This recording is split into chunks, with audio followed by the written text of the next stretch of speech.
तो हमारे साथ 8 बड़े पत्रकार जुड़े हुए हैं। यहाँ पर आप देख सकते हैं धीमंत अहमदाबाद से जुड़े हुए हैं। हमने अभी तक धीमंत की बात सुनी, हमने अरविंद मोहन जी की बात सुनी, हमने प्रदीप सिंह जी की बात सुनी, हमने अभिलाष जी की बात सुनी और हमने एनके सिंह साहब की बात सुनी।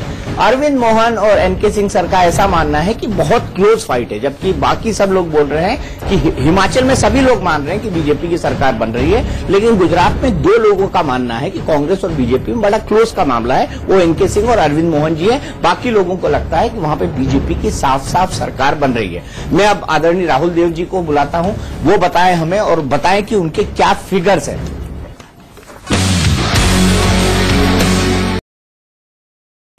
और इलेक्ट्रॉनिक पत्रकारिता के दोनों ही माध्यमों में इनका खासा अनुभव है।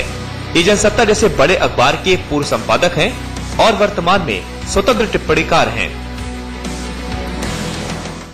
एक तो राहुल सर, आपको क्या लगता है, सबसे पहले आप मुझे बताइए गुजरात के अंदर क्या हो रहा है, आपको किसको कितनी सीटें देंगे? गुजरात में मैंने 110 से 115 सीटें दी हैं बीजेपी को और 70 से 72 सीटें कांग्रेस को दी हैं। और अन्य के खाते में आप कोई नहीं दे रहे हैं। और आपकी जो वजह है, मोदी की लोकप्रियता बरकरार 30%, कांग्रेस के पास बड़ा चेहरा नहीं 20%, अमित शाह का बूथ स्तर पर संगठन 20%, जिग्नेश अल्पेश का कमजोर प्रभाव 15% और बीजेपी के पक्ष में शहरी मतदाता। इसमें से 4 फैक्टर्स ऐसे हैं जो कुल मिलाकर 85% बनते हैं। तो ये फिगर 110, 115 से 130, 140 के आसपास होना चाहिए। आपको 110 और 115 क्यों नहीं? मुझे ऐसा कोई सीधा समीकरण 85% हमारा इस 85% से उतना 125 होना चाहिए, ऐसा इसका कोई कारण मुझे समझ में नहीं आता। और ये भी कोई मतलब हमें कोई ये एक मोटे मोटे अनुमान है और ये प्रतिशत देते हुए भी कोई बहुत इंची टेप लेकर नापजोक नहीं की है, तो उसके एक मूल दिशा समझने आपने सिर्फ मुद्दे बताने की कोशिश की, हाँ, और वेटेज बताने की कोशिश की। अगर मैं हिमाचल की बात करूं तो हिमाचल में आपको क्या लगता है? हिमाचल में बीजेपी को मैं 45 दे रहा हूं और कांग्रेस को 23 से 25 के आसपास और बाकी कुछ उसमें अन्य होंगे, छुटपुट हो सकते हैं। हाँ, छुटपुट हो सकते हैं। ठीक है, अब जो हमारा समीकरण है वो ये कहता है कि सभी लोग हिमाचल में कह रहे हैं कि बीजेपी की क्लीन स्वीप है, लेकिन गुजरात के लिए कह रहे हैं 2 लोग कि क्लोज कॉन्टेक्ट है। बाकी सब लोग कह रहे हैं कि गुजरात में 110 से 120 के आसपास, और प्रदीप सिंह ने तो यहां किया कि 130 की रेंज में भारतीय जनता पार्टी आ जाएगी और आराम से सरकार बन जाएगी। धीमंत भी यही कह रहे हैं कि 110 के आसपास आएंगी और बीजेपी ने बाकायदा सरदार पटेल स्टेडियम को बुक करने के लिए कह दिया है। ऐसे व्हाट्सएप उनके पास गांधीनगर में ऑलरेडी आने लगे हैं, अहमदाबाद में आने लगे। राहुल जी, अगर मैं फैक्टर इन की बात करूं तो आपको क्या लगता है इस चुनाव का टर्निंग पॉइंट क्या था, ये देखते हुए कि राहुल गांधी ने एक हद तक काफी एजेंडा सेट करने की कोशिश की और इस बार थोड़े बदले से सरकार नजर आए? निश्चित रूप से इस बार राहुल गांधी की वो पहली बार एक मजबूत, टिकाऊ, जुझारू, लड़ने वाले और जमकर लड़ने वाले नेता के रूप में पहली बार उभरे हैं। एक ऐसे नेता के रूप में जिसके पास कहने को भी कुछ है, वो स्पष्ट है उसको जो कहना है उसके बारे में, और वो आक्रामक तरीके से उसको कह सकता है बिना अपनी भाषा में कोई अभद्रता लाए हुए। तो उनके लिए ये उपलब्धि निश्चित रूप से होगी, लेकिन दुख शायद कह लें, विडंबना ये कह ले कि अब वो अध्यक्ष बने हैं 13-14 साल के इंतजार के बाद, लेकिन उनकी अध्यक्षता की शुरुआत पार्टी की जीत से नहीं शायद हो पाएगी। जीत से नहीं हो पाएगी और मेरे ख्याल से यही कारण था कि राहुल गांधी ने ताजपोशी 16 तारीख को करवा ली। जी, जहां तक आपने एजेंडा सेट करने की बात कही, कोशिश उसकी बहुत ईमानदार, बहुत सोचे समझे तरीके से और बहुत, मैं कहूंगा, बुद्धिमत्तापूर्ण तरीके से उन्होंने की। ये कोशिश अगर कोई दूसरा राज्य होता इस समय चुनाव में तो वहां पर शायद कुछ असर ज्यादा दिखाती, लेकिन गुजरात एक विशेष चुनाव, मतलब विशेष तरह का राज्य, अलग तरह का राज्य है, हम जानते हैं, और वहां पर सबसे बड़ा मुद्दा अंततः मोदी हो गए। तो बाकी सारी चीजों पर, और वो नीच का जो एक जुमला वो जो बात थी, उसने और ज्यादा मोदी के पक्ष में हवा को काफी तेज कर दिया। गुजरात की अस्मिता को उसने उभार दिया, अगर ये कहा जाए। अस्मिता पहले से ही बहुत गहराई से जुड़ी हुई है। नरेंद्र मोदी और गुजरात के आम लोगों या गुजरात का जो रिश्ता है, उसकी रसायन को समझना पड़ेगा, उसका जो एक विशेष कीमिया है उसका। किसी भी राज्य के लिए और गुजरात के लिए खास तौर पर मोदी गुजरात के लिए गौरव है। कौन से लोग, कौन सा प्रदेश अपने सबसे बड़े राष्ट्रीय गौरव को छोड़ना चाहते हैं?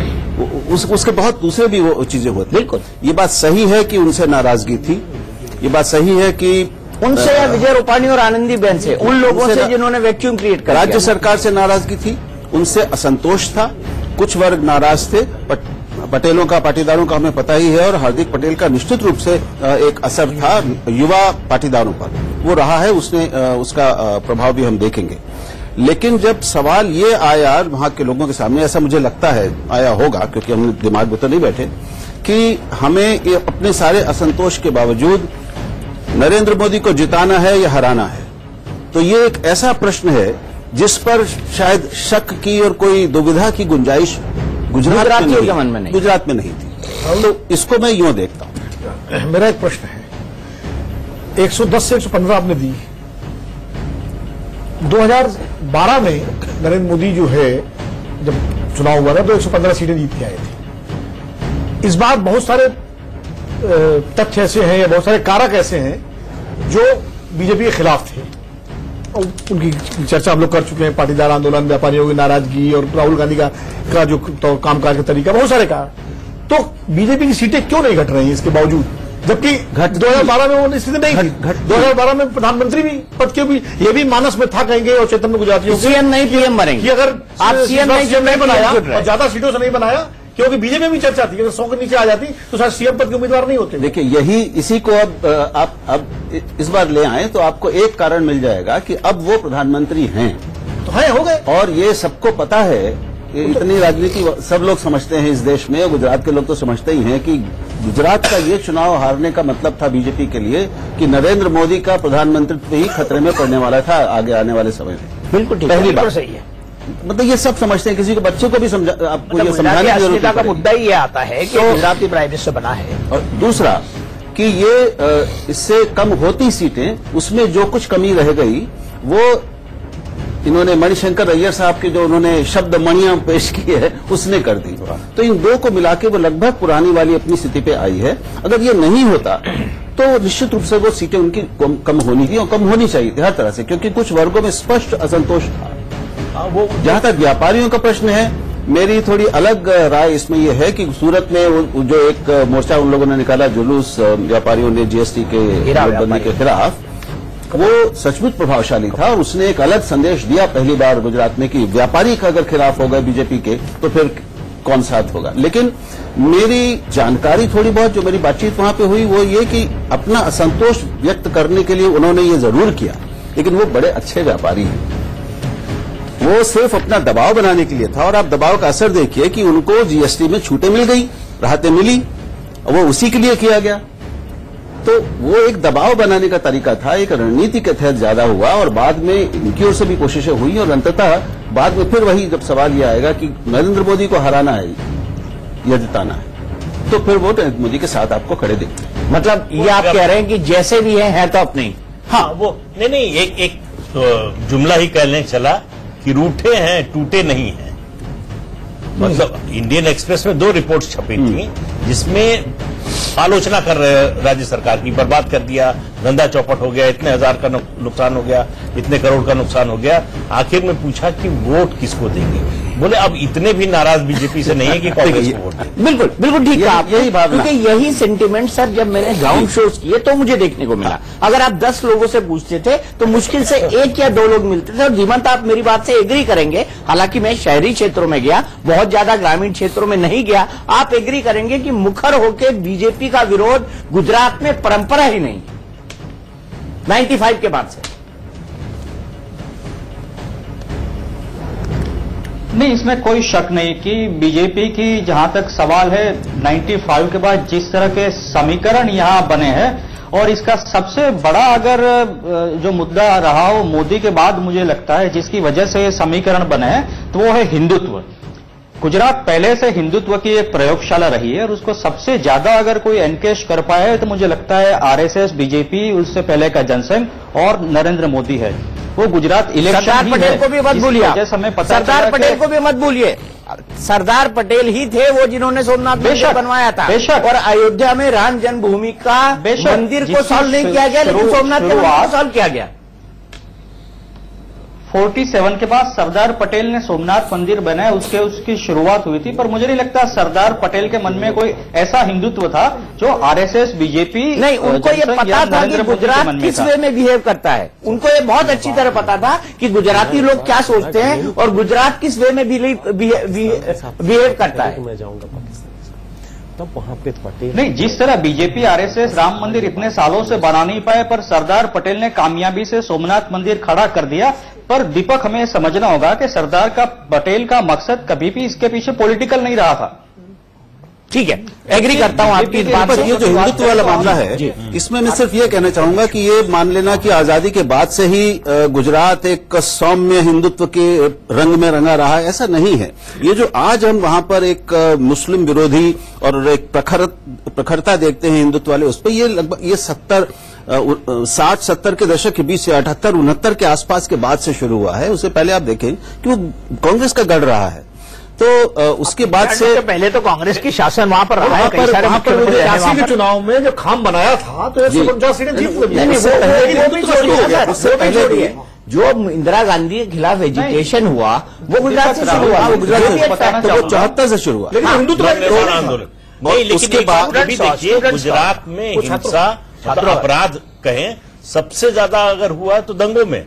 आप दंगों में देखिए किस तरह का व्यवहार करता है गुजराती, वैसे बहुत शांतिप्रिय है। 69 में मुझे याद आ रहा है कि वहां पे दंगे हुए थे। उसके बाद से एक मुस्लिम विरोधी एक ये बन गया कि साहब उस समय कुछ बड़े मुस्लिम अपराधी वहां पर थे और उनका एक इतना ज्यादा वो हुआ, उनकी एक प्रतिक्रिया भी वहां पर ये पुरानी नहीं। जब दाऊद इब्राहिम अहमदाबाद की जेल में बनता, साबरमती जेल में दाऊद इब्राहिम आप उनको क्या भूल रहे हैं? यूसुफ पटेल, सुकुर नारायण बाखिया, करीम लाला, ये सब गुजरात से ही आते थे। जो ये मुंबई गए, आखिर मुंबई में जो थे पोरबंदर वगैरह। दाऊद इब्राहिम ने जो सबसे पहला मुंबई के बाद धंधा शुरू किया वो गुजरात में शुरू किया, क्योंकि पैसे ज्यादा थे। हेमंत कुछ करना चाहते हैं? जी, आप कुछ कहते हैं? हेमंत कुछ कहते हैं? जी दीपक, मैं आपको बताना चाहूंगा कि वो गुजरात के मोदी के हिंदुत्व की ही इम्पैक्ट माना जाना चाहिए कि गुजरात चुनाव की वजह से पहली बार हमें पता चला कि कांग्रेस हाईकमान में कोई जनेऊधारी ब्राह्मण भी है। उसी जनेऊधारी ब्राह्मण ने गुजरात चुनाव में 28 से ज्यादा मंदिरों में मत्था टेका। ठीक है, ये भी मैं एक्सेप्ट करता हूं, ये भी एक्सेप्ट करता हूं कि हिंदुत्व का कितना प्रभाव गुजरात में था। इसी का एक बहुत बड़ा रीजन था कि आडवाणी जी ने अपनी रथ यात्रा सोमनाथ से शुरू की और अयोध्या तक ले जाने वाले थे। ये भी एक बहुत बड़ा इंपैक्ट था। सर, आपका बहुत बहुत शुक्रिया। मैं आगे विनोद अग्निहोत्री जी को बुलाऊंगा और फिर हम लगभग 1 घंटा रखेंगे ताकि उसको बहस के लिए हम ओपन रख सके, ताकि सभी फैक्टर्स पे बात हो सके। विनोद अग्निहोत्री। विनोद अग्निहोत्री 32 साल से पत्रकारिता में सक्रिय हैं। राजनीतिक पत्रकारिता में इनका अनुभव 25 साल का है। विनोद अग्निहोत्री वर्तमान में अमर उजाला के सलाहकार संपादक हैं। इन्होंने नवभारत टाइम्स, NTV, जी न्यूज, आउटलुक और नई दुनिया में अपना योगदान दिया। विनोद जी, क्या फिगर है आपका? मैं तो ऑड मैन आउट हूं इस पूरी टीम में। ऑड मैन आउट इसलिए कि अधिकतम लोग बीजेपी को जिता रहे हैं। ऐसा है कि धोनी के बारे में भी 6 मैच पहले लिखा जा रहा था कि इनको टीम से रिटायर कर देना चाहिए, लेकिन धोनी ने जो प्रदर्शन किया पिछले मैच में, तो ये कहा गया इनको परमानेंट टीम में रखिए। तो 18 तारीख को पता चलेगा मेरा प्रदर्शन कैसा है। आज तो क्योंकि ज्यादातर लोग बीजेपी के सरकार बनाने के पक्ष में है। धीमन तो वहां बैठे हुए हैं, खुद ग्राउंड जमीनी स्तर पर उनको जानकारी है। और अरविंद जी बिल्कुल, और एनके सिंह जी, मतलब दिल और दिमाग के बीच में जंग में उन्होंने आखिरकार दिमाग की बात मानते हुए उन्होंने जो है बीजेपी को की सरकार न चाहते हुए भी, न चाहने से मेरा मतलब उनकी राजनीतिक कोई इच्छा नहीं, तथ्यों के आधार पर वो मान ली। और अरविंद जी ने कटोकटी, गुजराती भाषा में कहते हैं कटोकटी। जब मैं चुनाव में घूम रहा था तो मैं पूछता था भाई क्या चल रहा है? कटोकटी है। तो कटोकटी का मतलब क्या? मतलब कांटे की टक्कर। तो ये कटोकटी इस बार मुझे बहुत जगह मिला सुनने को, और इसलिए पूरे उसमें मैं इस पर चूंकि मेरा जो विश्लेषण है, मैं 4 तारीख तक गुजरात में था और मैं कम से कम 3000 किलोमीटर की मैंने यात्रा की 7 दिन में। और मैं अहमदाबाद से महसाना, पाटन, सिद्धपुर, इस पूरा जो उत्तर गुजरात का इलाका वहां घूमा, फिर बनासकांठा तक, फिर सूरत तक गया, बड़ौदा और भरूच वगैरह, फिर पूरा सौराष्ट्र का काफी हिस्सा घूमा। तो मैंने उस समय तक, तब तक ये मणिशंकर जी के मणि की जो भाषा मणि है वो नहीं आई थी, और मनमोहन सिंह जी की मीटिंग की बात जो है सभा की, वो भी सामने नहीं हुई थी। हाँ, नरेंद्र मोदी जी की 2 रैलियां हो चुकी थी, 2 या 4 रैलियां, जिसमें उन्होंने राहुल गांधी पर यह जरूर हमला किया था कि गुजरात के अंदर आकर गुजरात के बेटे के बारे में ऐसा बोलने की हिम्मत कैसे हुई। यानी गुजराती अस्मिता का कार्ड वो खेल चुके थे उस राजकोट या भुज की रैली में। तो ये उस माहौल में मैंने किया था और तब का मेरा जो आकलन था, क्योंकि मैं जहां लोगों से मिला तो कटोकटी के साथ मुझे ऐसे लोग भी मिले जो कहते थे कि हम बीजेपी के बड़े कट्टर समर्थक हैं, लेकिन इस बार बड़ा मुश्किल लग रहा है, हो सकता है हम वोट भी दे दें लेकिन पार्टी जीतेगी कि नहीं जीतेगी इसका मैं भरोसा नहीं है। वो महसाना में भी मिले हमको, वो सूरत में भी मिले, वो भरूच में भी मिले, वो पाटन में भी मिले, तो सौराष्ट्र में तो मिले ही मिले। तो उसके आधार पर मैंने जो आकलन किया उसके हिसाब से मेरे हिसाब से 85 से 90 बीजेपी, 95 से 100 कांग्रेस, अन्य 2।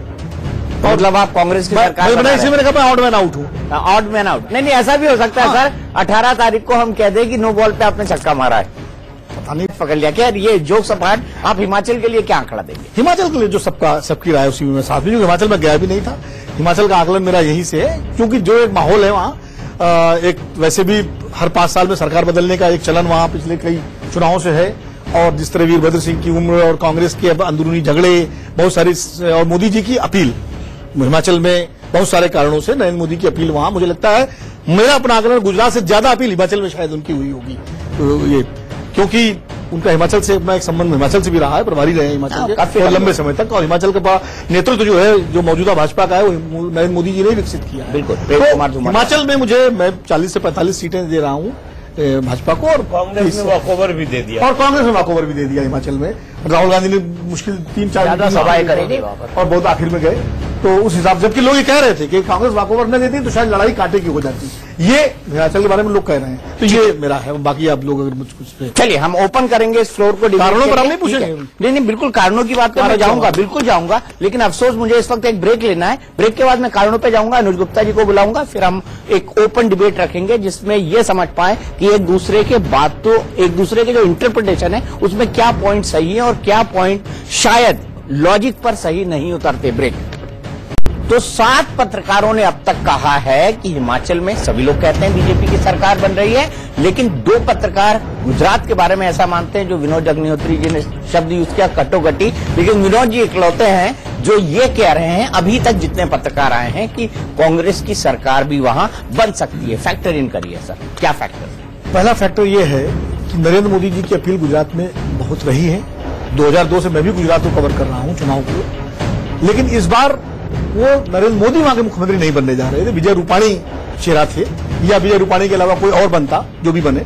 तो लोगों में ये बात थी कि भाई नरेंद्र भाई को, जो मैंने जब बात की कि नरेंद्र भाई को तो हमने पंतप्रधान बना दिया, वो तो प्रधानमंत्री हैं, हमने जब वो यहाँ चुनाव लड़े, जब तक हमारे नेता थे वो मुख्यमंत्री थे, हमने उनको वोट दिया, लेकिन अब हम जो है अपने हिसाब से वोट करेंगे, अपनी जो हमारी जो तकलीफें हैं, जो हमारे संकट हैं, हमारे कष्ट हैं, उस हिसाब से वोट करेंगे। ज्यादातर लोगों ने इस बात को कहा। तो एक तो वो वजह मुझे, चाहे वो पाटीदार, खासकर पाटीदारों में तो ये बहुत मुखरता थी। जैसे अभी आप कह रहे थे कि बीजेपी का मुखर विरोध गुजरात की परंपरा 1995 से नहीं है, बिल्कुल मैं सहमत हूं आपसे। मैंने भी जितने चुनाव कवर किए भाजपा का उतना मुखर विरोध हमने नहीं देखा, लेकिन इस बार हमने देखा, और खासकर पाटीदारों ने तो खुलेआम सड़कों पर जिस तरह उन्होंने जिन शब्दों का इस्तेमाल किया भाजपा नेताओं के लिए, और कहीं कहीं तो मोदी जी के लिए भी और अमित शाह जी के लिए, वो खासकर नौजवानों ने, जो 40 साल से कम उम्र के नौजवान थे, उनका कहना था हमें इससे मतलब नहीं कि 1980 में क्या होता था, हमें इससे मतलब नहीं को कांग्रेस ने हटाया। तो उसका तुरंत भाजपा वालों, वो जो पटेलों ने जवाब दिया कि केशुभाई पटेल को किसने हटाया था,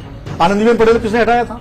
और यहां तक एक पटेल नेता मुझे मिले, उन्होंने कहा कि बाबू भाई पटेल को तो हम ही लोगों ने हटाया था, उस समय जनसंघ के घटक ने हटाया था, जनता पार्टी के मुख्यमंत्री थे वो, और फिर ओके। तो इसलिए मेरे हिसाब से जब तक मैं रहा, ये बड़ा फैक्टर। पिछले चुनाव में केशुभाई पटेल ने पार्टी बनाई, अलग से लड़े जी, लेवा पटेल, बिल्कुल बहुत सही आप, बहुत चर्चा, हर डिस्कशन में लेवा पटेल आता था, लेवा पटेल आता था, और बाकायदा उनकी प्रेजेंस थी पूरे गुजरात में। हाँ। और मुख्यमंत्री रह चुके थे, बीजेपी जनसंघ को खड़ा करने वालों में थे। इस बार हार्दिक पटेल कड़वा पटेल है, कुल 13-13.5% आबादी है पटेलों की, पाटीदारों की। उसमें जो पिछली बार केशुभाई के साथ थे वो कहां गए? हार्दिक के साथ चले गए? मैं बता रहा हूं, केशुभाई पटेल 2012 से और पीछे चलिए, 2007 में चलिए, जब केशुभाई पटेल ने के इशारे पर पाटीदारों का विद्रोह शुरू हुआ था, जिसमें गोवर्धन झड़फिया, वल्लभ भाई कथीरिया और तमाम सारे पाटीदार नेता जो है वो पार्टी से अलग भी हुए और करीब 30 से 35 लोगों ने कांग्रेस के टिकट पर चुनाव लड़ा था 2007 में और खुलेआम सपोर्ट किया था। लेकिन केशुभाई पटेल खुल के नहीं आए थे कि सूरत की वो रैली जिसमें मैं गया था, जिसमें कम से कम 3-4 लाख लोग थे और उसमें केशुभाई पटेल को आना था, लेकिन अंत में अडवाणी जी ने केशुभाई पटेल को मना किया और कहा कि आप नहीं जाएगा, और केशुभाई पटेल नहीं गए।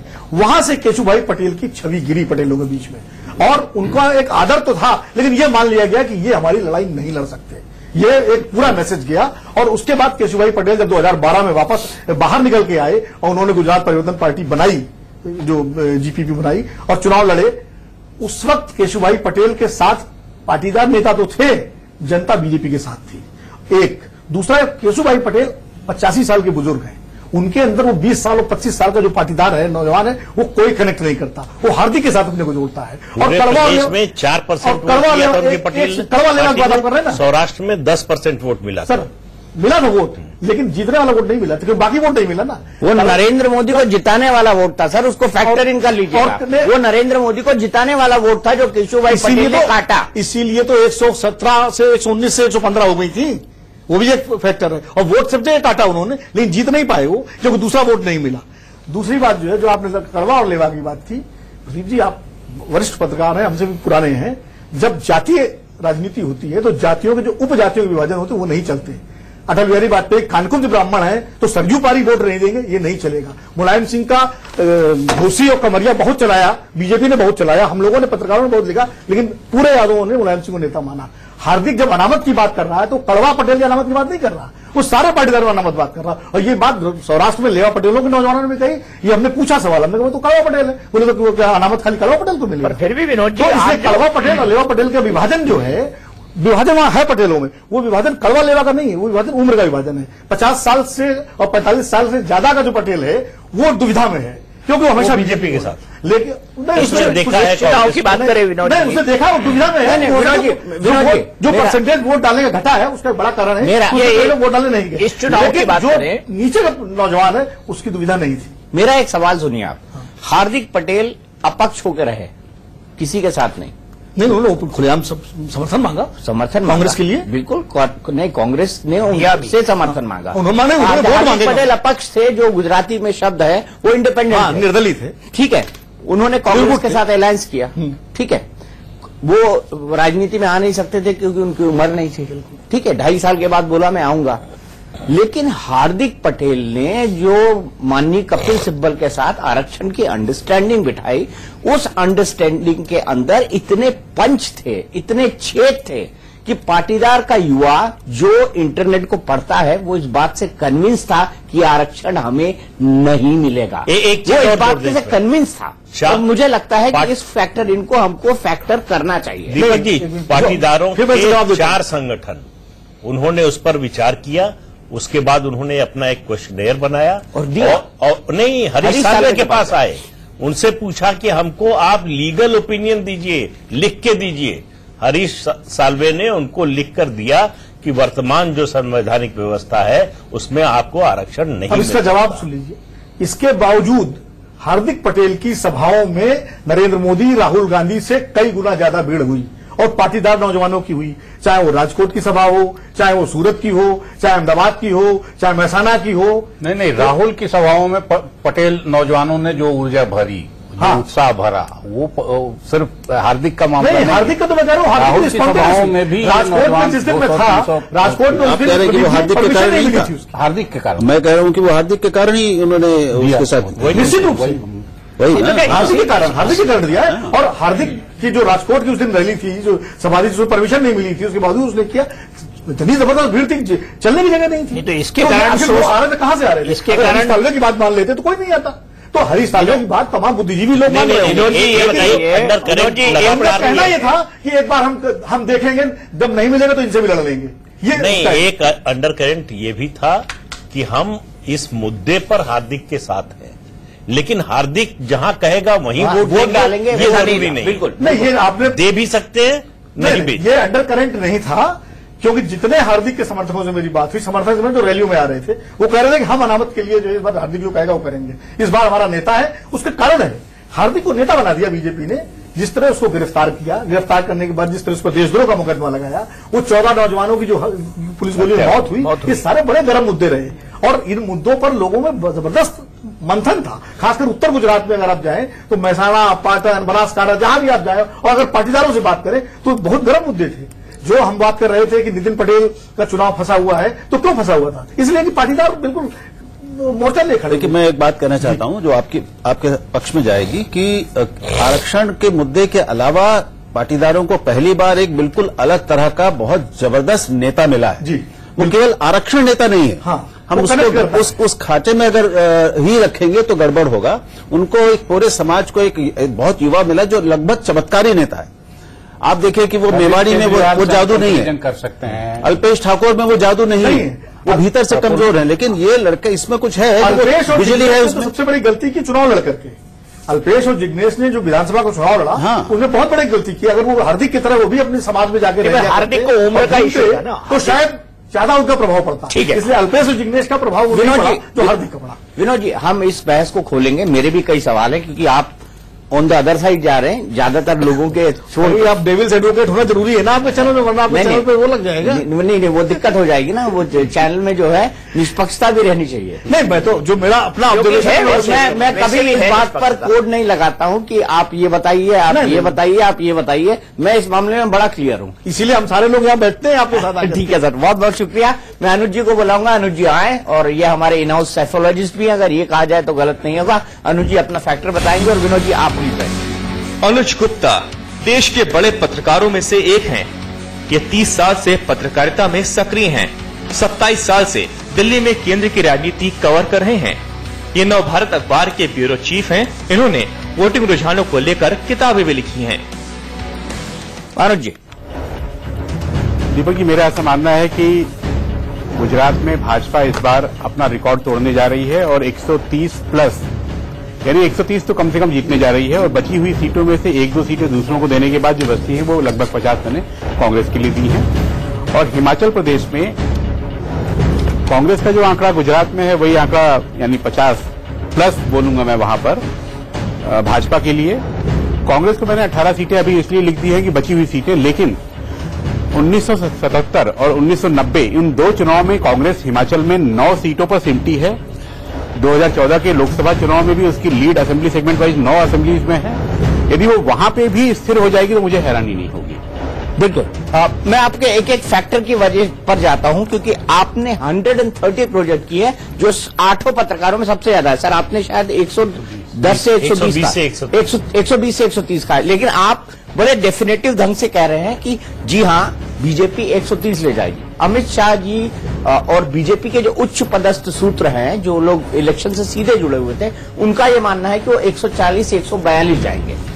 अगर आपके ये फैक्टर इन करते हैं कि बीजेपी का बूथ प्रबंधन, गुजराती अस्मिता 40%, पाटीदार की वजह से बाकी जातियों का ध्रुवीकरण 20%, माफ कीजिएगा, नरेंद्र मोदी की लोकप्रियता 15%, वोटिंग के दिन वोटरों का झुकाव 15% और गुजरात का विकास मॉडल, इसको फैक्टर इन करने के बाद तो 140 प्लस होना चाहिए। हो भी सकता है, कोई बड़ी हैरानी की बात नहीं होगी। मगर 150 प्लस जो अमित शाह जी ने अपना टारगेट रखा था, क्या वो पूरा हो पाएगा, या प्रधानमंत्री ने वोटिंग के समय लोगों से जो 151 झोली फैलाकर जो मांगा है, क्या वो लोग देंगे शगुन का? इसमें मुझे थोड़ा शक है। इसमें आपको शक? जी। आपको क्या लगता है? आपको क्या लगता है कि हार्दिक पटेल का फैक्टर, जो विनोद जी कह रहे हैं कि बड़ा, बहुत स्ट्रांगली उन्होंने इस बात को कहा कि हार्दिक पटेल एक बड़े फैक्टर हो गए थे और पूरे पाटीदार या पटेल समुदाय ने इन मास कांग्रेस को वोट किया है, क्या आप इस फैक्ट से मोटे तौर पर विनोद जी का बोलता हूं, लेकिन उसके पहले 2 लाइन जताएंगे। उसके पहले 40 साल से कम उम्र के, 40 साल से कम उम्र, उस पर बोलने के पहले 2 लाइन मैं अलग से बोलना चाहूंगा। 14 तारीख को मतदान के समय आपके साथ यहां बैठा था। उसके पहले तक मुझे ऐसा लगता था कि जो 2-3 मित्र बीजेपी 100 के आसपास वाले जो हैं, शायद मैं उस क्लब में होता, लेकिन वोटिंग के समय लोग खुल करके जिस तरह से प्रो बीजेपी बोल रहे थे और एंटी हार्दिक बोल रहे थे, उससे मुझे लगा कि मेरे आकलन को थोड़ा मुझे फाइन ट्यून करने की जरूरत पड़ेगी। पटेल, एग्रेसिव पटेल, जो लीडिंग कम्युनिटी है राज्य की, जो संपन्न भी है, जमीन भी जिसके पास है, वो जब आरक्षण भी चाह रही है अपने लिए और जिस एग्रेसिवनेस के साथ, लाखों की भीड़ के साथ जो रैलियों में भी आ रही थी, पहले भी आ रही थी, तो उसको देख करके बाकी जो समुदाय हैं, जो छोटे समुदाय होते हैं, संख्या में भी, पैसे में भी, उनमें एक भय का वातावरण बनना स्वाभाविक होता है। और मुझे लगता है कि शायद उसी का सबसे बड़ा नुकसान कांग्रेस को हो रहा है। उसी का नुकसान कांग्रेस को है। अनिल जी, एक इसमें छोटा सा वो है, ये डिपेंड करता है कि किस पटेल से आप मिले। अगर संभ्रांत वर्ग का पटेल है, मेरे ख्याल से सब लोग एग्री करेंगे कि संभ्रांत वर्ग के पटेल की भावना और जो नीचे का पटेल में एक बड़ा वर्ग है जो किसान है और कम जोत वाला है। 77% ऐसे किसान हैं जिनके पास 2 हेक्टेयर से कम जमीन है। सर, मैं पटेल की बात ही नहीं कर रहा हूं। नहीं, मैं पटेल नहीं, कोई भी आप जिस भी सेगमेंट में जाए, अगर आप उससे फीडबैक लेंगे और वहीं पे एक बड़े से लेंगे, उस दिन दोनों में जमीन आसमान लोगों से इनके रिपोर्टर बात कर रहे थे, वो अधिकांश बहुत सामान्य किस्म के लोग लग रहे थे। शहर में बहुत गांव संपन्न जैसे मुझे याद है शहर में अच्छा, इवन हार्दिक पटेल के घर में 10 में से 8 लोगों ने बोला कि हार्दिक पटेल राजनीतिक बन गया है। विरमगाम की बात कर रहा हूं मैं। हार्दिक पटेल राजनीतिक बन गया है, हम हार्दिक के खिलाफ है। उन्होंने साफ साफ बोला, उनके गांव में बोला। इस पर धीमन से भी एक राय ले ली चाहिए। बिल्कुल, धीमन हार्दिक पटेल कितना फैक्टर इन रहा। और आप मुझे ये बताइए कि हार्दिक पटेल ने क्या वैसा असर डाला है जो आरक्षण अनामत आंदोलन के मतलब आरक्षण आंदोलन के वक्त वो डाल रहे थे। देखिए दीपक, मुझे लगता है मोदी जहां तक थे 1 से 10 तक सिर्फ मोदी और मोदी थे, और उनके जाने के बाद ये स्थिति का जो नतीजा गुजरात को और बीजेपी को भुगतना पड़ा, इसी का ये नतीजा है कि ये वैक्यूम में हार्दिक पटेल, अल्पेश ठाकोर और जिग्नेश मेवानी जैसे नेता खड़े हो गए। इसमें कोई शक नहीं कि हार्दिक पटेल का इंपैक्ट गुजरात इलेक्शन पर है, पर इतना नहीं है जैसे और वरिष्ठ पत्रकार वहां बता रहे। इसकी वजह मुझे ये लग रही है कि हार्दिक पटेल से, राहुल गांधी की मेहनत से जो इंपैक्ट मिलने वाली थी, बीजेपी के विरोध में जाने वाली थी, वो ना कांग्रेस एनकेश कर पाई, ना हार्दिक एनकेश कर पाए, क्योंकि उनके पास वो संगठन नहीं था, वो बूथ मैनेजमेंट नहीं था, वो इलेक्शन मशीनरी नहीं थी जो वोट में कन्वर्ट कर पाए उन लोगों को जो हार्दिक और राहुल गांधी की सभाओं में भीड़ के रूप में दिखते थे। आपकी इस सेंटेंस को अगर हम ऐसे यथावत ले लें आप तो वचन की तरह, तो इसका मतलब ये हुआ कि इनके पास कोई ऑर्गेनाइजेशनल बैकिंग नहीं थी। इसके बावजूद अगर हार्दिक के मीटिंग में 5 लाख के लोग आते और रिएक्टिव क्राउड है जो कि मोदी में नहीं थी, तो क्या ये लगता नहीं कि ये कन्वर्ट भी होगी? क्यों नहीं होगी? क्योंकि 5 लाख जब ऑर्गेनाइजेशन नहीं, पैसे नहीं, अपने स्वतः आ रहे हैं, तो क्या वो वोट नहीं देंगे? वहां तक आएंगे तो खिलवाड़ करने, तमाशा देखने थोड़ी आए हैं। मेरा ये सवाल था। और हार्दिक कोई फिल्म स्टार तो है नहीं। हाँ, बेशक गुजरात का लड़का है। तमाश बीनी थे जो गुजरात में पिछले 22 सालों से बीजेपी की जो सरकार है उनके प्रति लोगों का जो विरोध था, नाराजगी थी, वो आपको दिख रही थी राहुल गांधी की सभाओं में पहली बार गुजरात में और हार्दिक पटेल में। हार्दिक को मैं मानता हूं कि जो इतना बड़ा नेता बना, ना हार्दिक ने खुद बनाया है, ना कांग्रेस ने या राहुल गांधी ने बनाया है। हार्दिक को बड़ा नेता बनाया बीजेपी ने बनाया। पहले आनंदीबेन ने हार्दिक की पूरी तरह अनसुनी की, उसके बाद आप देखिए उस पर सेडिशन का केस किया, उसको गुजरात से बाहर कर दिया। गुजरात से बाहर जाने के बाद जिस तरह अमित शाह इतने बड़े नेता बन गए, उसी तरह हार्दिक भी बना एक बड़ा नेता। जो हार्दिक 1.5 साल 2 साल पहले कोई जिसे जानता नहीं था, जिसका कोई तवज्जो नहीं देते थे, वो आज एक नेशनल इंटरनेशनल स्टार कैसे हो गया। और बाकी कुछ कमी थी, उसकी सेक्स सीढ़ियां निकली। तो सेक्स सीढ़ी के बाद तो मजाक यहाँ गुजरात में चल रहा है कि लोग वो लड़के को देखने जाते थे जो सेक्स सीढ़ी में टीवी पर ठीक से दिखता नहीं था। ठीक है, ये एक बड़ा फैक्टर है जो बता अनरेस्ट गुजरात में है, जिसको कि मतलब बीजेपी के नेता भी स्वीकारते हैं और आप खुद जानते हैं, आप वरिष्ठ पत्रकार हैं, कि जो अभी जिसका एनके सिंह जिक्र कर रहे थे, वो रूरल अनरेस्ट, वो जो ग्रामीण किसानों की बदहाली और पाटीदार आंदोलन दोनों क्लब होते हैं और उसके बाद ही आक्रोश के रूप में लोग भीड़ आती है। उसको हम ये कैसे मान लें कि खाली वो उस लड़के की शक्ल देखने आ रही है जो टीवी पे नहीं दिखती थी सीडी में। मुझे लगता है कुछ लोगों का मजाक तो हो सकता है, लेकिन जो 5 लाख लोग या 4 लाख लोग या सूरत में जो उमड़ रहे थे लोग, वो खाली हार्दिक की शक्ल देखने नहीं आ रहे थे और उनकी बात पर रिस्पॉन्ड भी कर रहे थे। और जब वो शपथ दिला रहे थे वोट देने की, तो उसमें भी हाथ उठा रहे थे। तो कहीं ना कहीं ये हम कैसे मान लें कि वोट नहीं देंगे वो। मेरे को एक पुरानी बात याद आ रही है कि अटल जी ये कहा करते थे कि हमारी सभाओं में भीड़ तो बहुत आती है, लेकिन मतदान के दिन समझ में नहीं आता कि वोटर्स कहां चले जाते हैं। नहीं, वो हम लोगों ने भी झेला है। अटल जी की भाषण, अटल जी का भाषण 2 घंटे सुनिए और खूब ठहाके लगते थे, खूब भीड़ आती थी। जब कॉपी लिखने बैठते थे तो 2 पैरा भी नहीं लिखा जाता था। नहीं, वो अटल जी हंसाते बहुत तो पुरानी हो गई। आप बिहार चुनाव याद कीजिए, मोदी जी की प्राइम मिनिस्टर की मीटिंग कितनी बड़ी, आपसे कहना चाहूंगा, रेस्पॉन्सिव मीटिंग हुई। वोट में कन्वर्ट नहीं हुआ। ठीक है। हम इस बहस को खोलेंगे 9 बजे फिर से एक निष्कर्ष तक पहुंचने की कोशिश करेंगे। हम अनुमान लगा सकते हैं, हम लॉजिकल डिबेट कर सकते हैं, हम तार्किक सवाल पूछ सकते हैं और तार्किक जवाब दे सकते हैं, लेकिन अंतिम फैसला जनता को 18 तारीख को करना है। अभी हम 8 पत्रकारों का अनुमान या उनका एग्जिट पोल आपको बता रहे हैं। ये एग्जैक्ट पोल होगा ये जरूरी नहीं है, मैं बड़ा साफ कर दूं। और अब हम आपको आगे बताएंगे कि सभी पत्रकारों की जो निजी राय है उसका मीन क्या है, यानी उसका औसत क्या है, ये बताएंगे इस ब्रेक के बाद और डिबेट को खोलेंगे।